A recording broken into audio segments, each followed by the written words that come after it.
Hello everyone, we're going to jump into part 2 of the SCA Coffee Value Assessment Tool. Let's dive on in here. The SCA has been working on this for 3 years, trying to evolve the tool that we use for cupping and ultimately assessing value.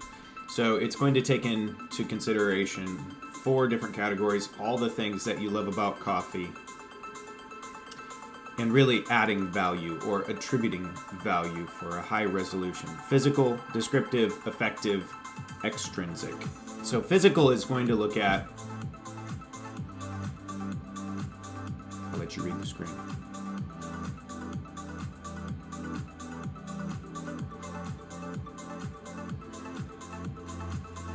So really that transparency is kind of the driving issue, fairness to producers, more value, and they've launched it. We're not on track, I guess, with their original plan, but this is a huge undertaking. Like they said, they've been at this for 3 years. So the green coffee assessment, really a physical assessment, is going to be looked at, and I actually really like that section. We're going to look at that section because that's an important part of the cup assessment, affective, how the cup affects us, and then looking at some of the other extrinsic variables and everything that goes into painting a picture of this coffee. So here, let me just show you on this screen here. I'll make sure and try to provide as many links as possible. So you can download and read the CVA Protocol. It's 58 pages, unless you print 2 per page, and then it's, that's how I like to print my PDFs anyways. So let's just look at this real quick here, and there's a printer-friendly version as well. Where was I? Okay, I was down on the affective. So we're really, it's like a cupper's handbook, and also an introduction to the new form.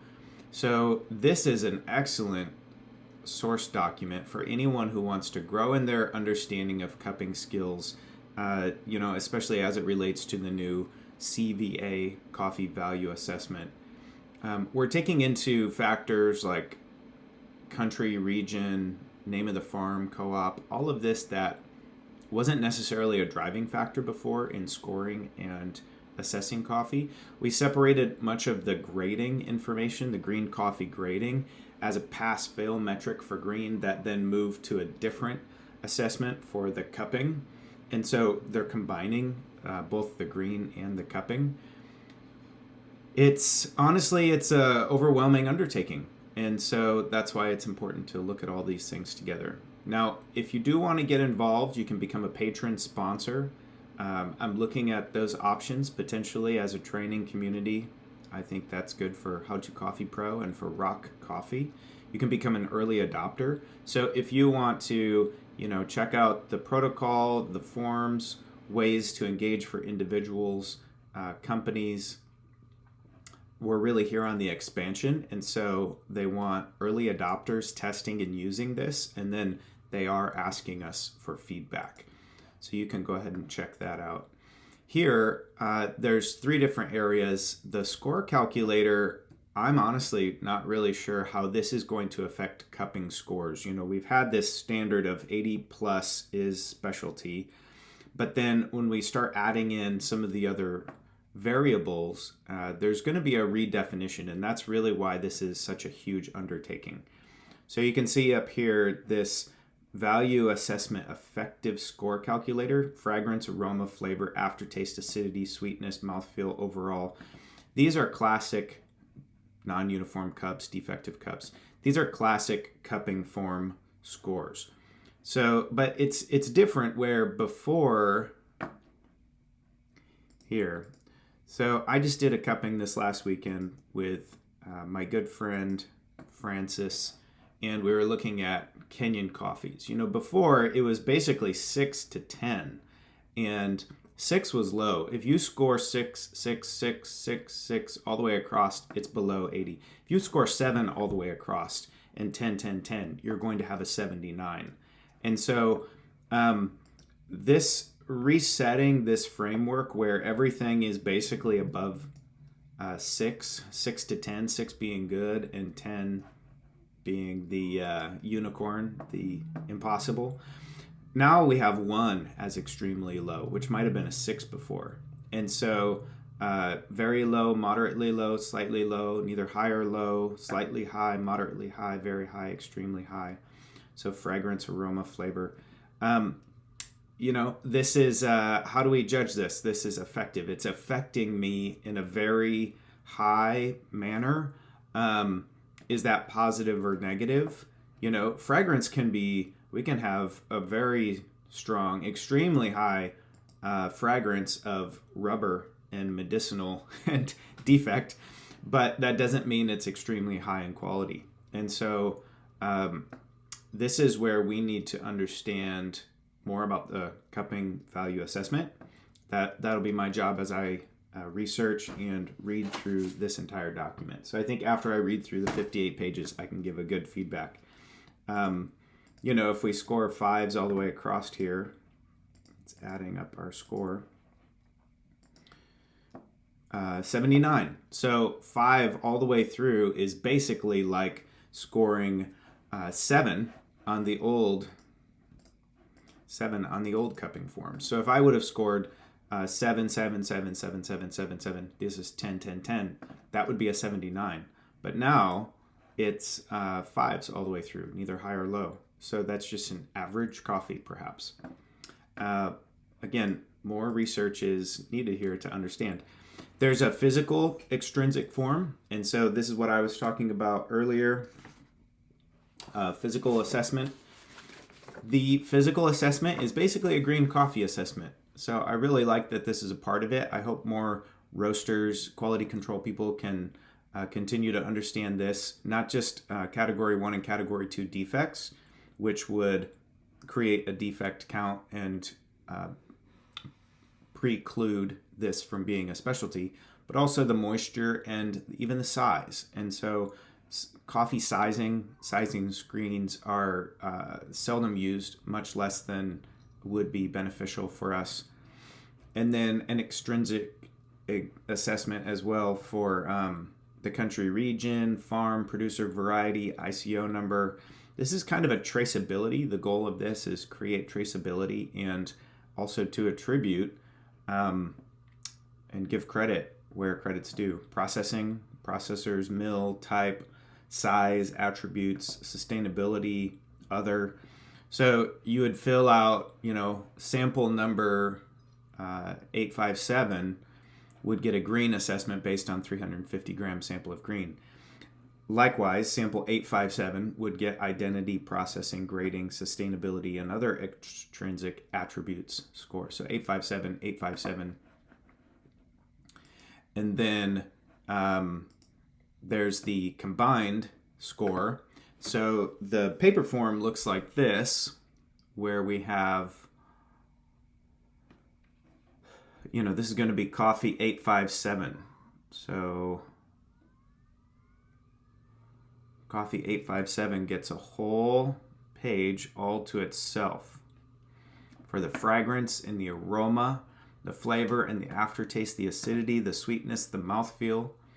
So here we have the sensory descriptive assessment. That's going to look like your typical cupping, that you go through. This is flavor wheel characteristics: floral, fruity, sour, green, roasted, nutty, sweet, spicy. Those are our main areas, categories on the coffee taster flavor wheel.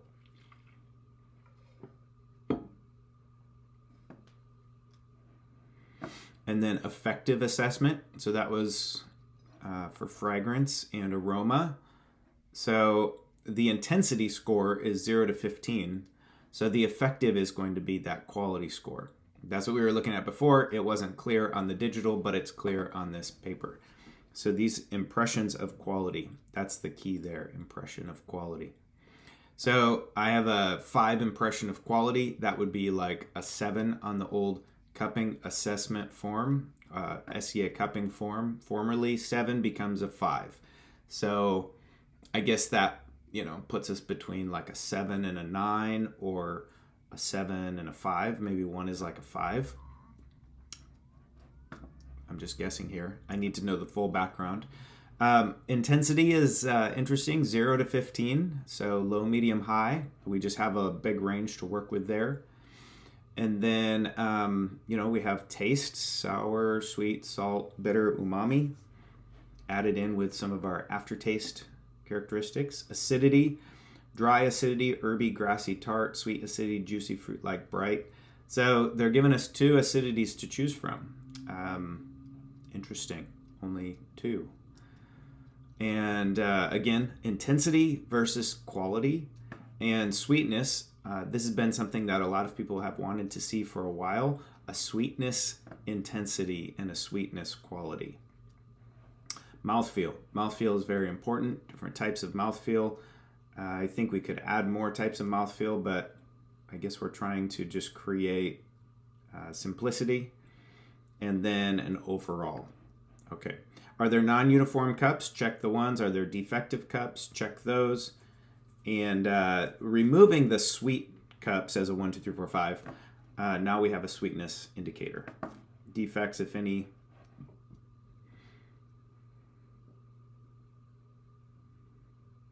And another form, the affective forms, this could be 857. We would just go through those, marking as we had below. Okay, so there's a lot to study there, a lot to work on. You can get these forms right here. And again, if you download or read this CVA protocol, then you will be getting a lot more information. Backstory. So how did they build this? There's a definition of specialty towards a definition of specialty. This SCA white paper is very much what went into the logic behind building this form. So I'm not going to walk through all of this, but just to say that there was a lot of research that went into it, and this is a nice summary here. So I encourage you to get that summary, read through it. How external cues impact brain activity and preference. So this is a fascinating article, and really it's adding to kind of how we need a bigger picture that speaks into quality. So if you're saying this is a coffee that's worth $10 a pound, this is a 90-point coffee, what goes into that? And is it just the cup score, or is it other traceability factors, other information that influences that value? And trying to add more value to the coffee, because that's how we assess value as humans. Assessing the worth of coffee values. Again, these are all available through all the links that are listed with our new cupping form. How do cuppers cup? Some of this will inform you on the CVA. Some of it will just be great background for your cupping skills and development. The value of specialty coffee cuppers.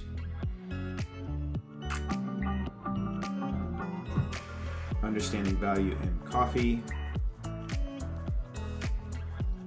Power of extrinsic. So I'll share all these links down below. Upcoming coffee cuppers courses. This is something that's challenging. Expo's coming up soon. Do look and connect at Expo, since there should be some opportunities there. There's going to need to be a lot of rolling out and practicing with this CVA, the course for cuppers and the form use. Currently, I and other trainers are updating our sensory curriculum in the coffee skills program, and we're going to have to work to get aligned with this, just like we've all worked to get aligned with the SCA cupping form through Q courses and whatnot. There's a whole playlist here, the theory of SCA coffee value assessment. These are fantastic. So I'm really happy to be able to share this with you, and really to be able to move from that position that we've been in of cupping and using our SCA cupping form into a new cupping value assessment, so that we can assess all areas and recognize the contributions that have gone into that. Okay, that's good. And why don't you reach out to me? There's going to be a lot of questions. Let's have this an ongoing dialogue. Thanks for watching. Share, subscribe, give me some feedback, and we'll make it better next time. Have a great day. Make life better.